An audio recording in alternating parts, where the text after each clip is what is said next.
Renyah tahan lama tanpa telur, tanpa oven, ini cuma 4 bahan aja kalian harus cobain buat sajian kue lebaran. Kita masukkan dulu ya, ini bahan-bahannya takaran lengkap di caption. Lalu kita aduk yang rata sampai tercampur kayak begini. Habis itu kita gilas. Gilas setipis mungkin tapi jangan terlalu tipis juga biar dia itu nggak sobek ya bun. Nah kalau sudah kita bentuk bulat-bulat, terserah bebas pakai apa aja.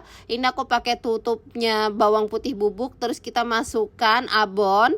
Abonnya bebas mau pakai ayam atau sapi ya, jangan lupa dirapatkan. Terus kita pelintir-pelintir kayak bikin pastel. Ini pastel mini abon namanya ya. Panaskan minyak, lalu aku masak pakai kompor induksi Idealife tipe L201A. Dia ini nggak bikin pantat wajan cepat hitam, recommended banget, dan dia juga anti boros listrik.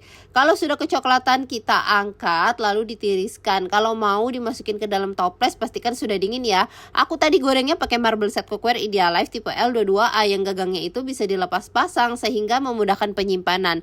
Dan dia juga dilengkapin lapisan anti lengket. Ini marmer punya ya, bagus banget. Kalian wajib banget nih punya kayak gini ya bun, recommended banget. Nah udah matang kayak begini, yuk cobain bikin juga di rumah moms.